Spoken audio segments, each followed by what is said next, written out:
There are many rules in football which cause heated debates amongst fans worldwide. However, a lot of the offside rulings and handball decisions don't even compare to some of the rules we've seen since the inception of the sport in 1863. Welcome to Halftime Football, where today we'll be looking at 10 of the weirdest rules in football history.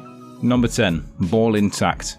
Imagine taking one of the most powerful shots imaginable and seeing the ball rifle into the net, only for it to be ruled out because the sheer power of your shot actually caused the ball to burst on the way into the goal. According to the rules of the game on the ball itself, if a player kicks the ball with such force that it bursts but the remains go into the goal, the apparent goal will be disallowed and the game restarted with the new ball at the point where it was kicked. Basically, in short, if the ball isn't fully intact when it goes into the goal, it literally can't count. I wouldn't really worry about this though. I can't imagine many referees have this in the back of their mind at all times. Number 9. Post-full-time penalties.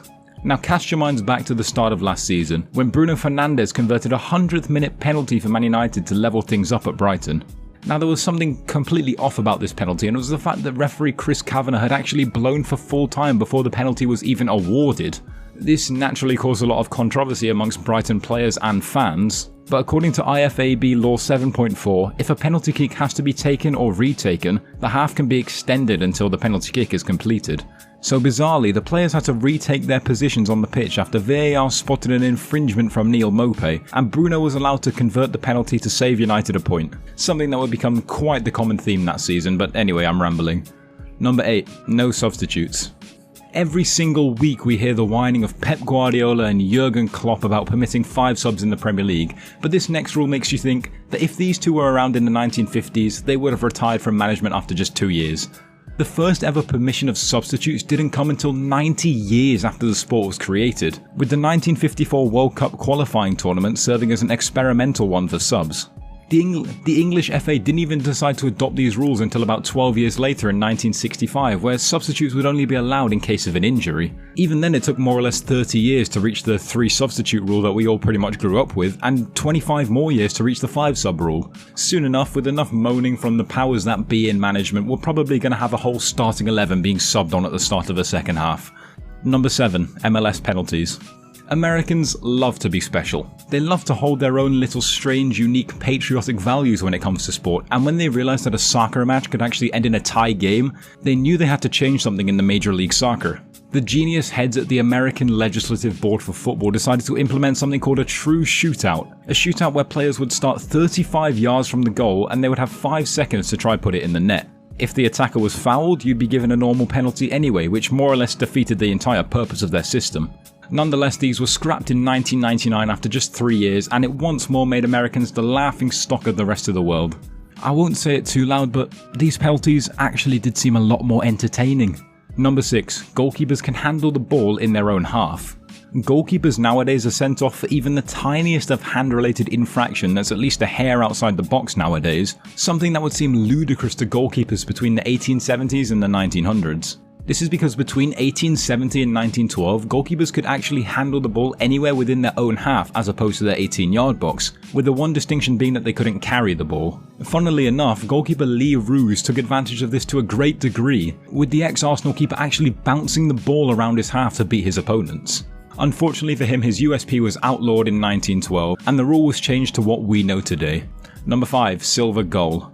The golden goal rule was introduced in 1993, and in 2002, its slightly less able brother, the silver goal, was born. The golden goal rule was introduced to reduce the odds of a penalty shootout, but the silver goal was sort of a middle ground between golden goal and penalty shootouts, as golden goal was deemed to be too unfair because it's such a sudden end for the team who concedes. The silver goal rule essentially meant that if you scored in the first half of extra time, you didn't immediately get the win, but if you held out the lead until the end of the half, you would get the victory. The rule had one major benefactor during its existence, with Greece beating a wonderful Czech Republic side in the semi-finals of Euro 2004 thanks to a 105th minute goal, and the rule was more or less scrapped immediately after, with football now having 2 uninterrupted halves of extra time no matter when someone scores.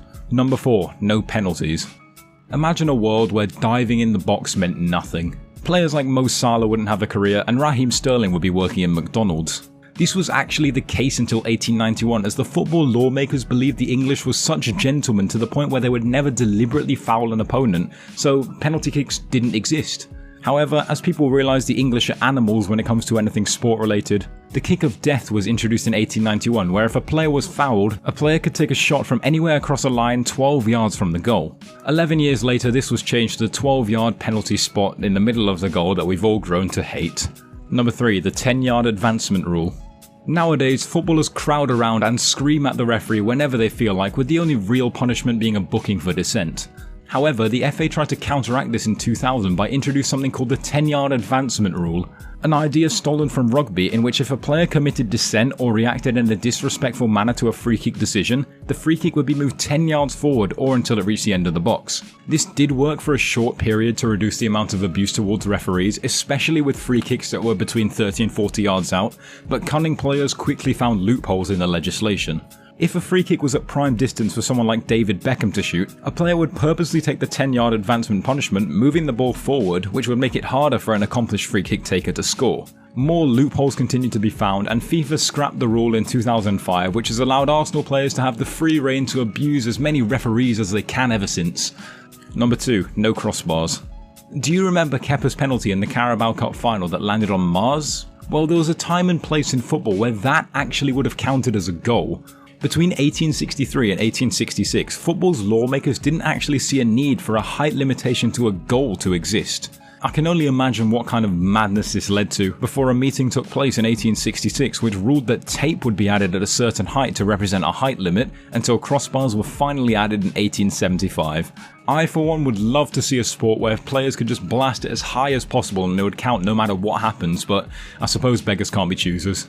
I can't imagine the post and in debates this would have led to though, and since stoppage time wasn't a thing round then, I can only imagine that those arguments occupied most of the game. Number 1, the 1994 Caribbean Cup rules.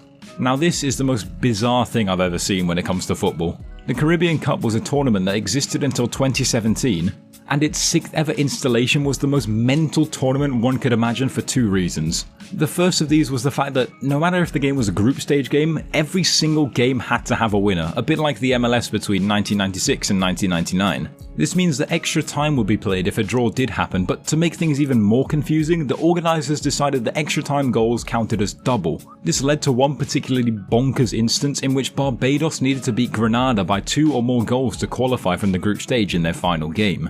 The Barbadians were winning 2-1 with just minutes to spare, and realising the stupid extra time rule, they decided to boot the ball into their own net so they could have extra time to take the 2-goal advantage. Then Grenada actually realised their plan, meaning Barbados had to defend both their and their opposition's goal as the Grenadans tried to counteract their mischief. Nonetheless, the game went to extra time and Barbados got their precious double goal. Those rules have never existed ever since, and I can't really imagine why. Anyway, that's all I have for you today. Thank you very much for watching. If you did enjoy, please leave a like and subscribe, and I'll see you next time.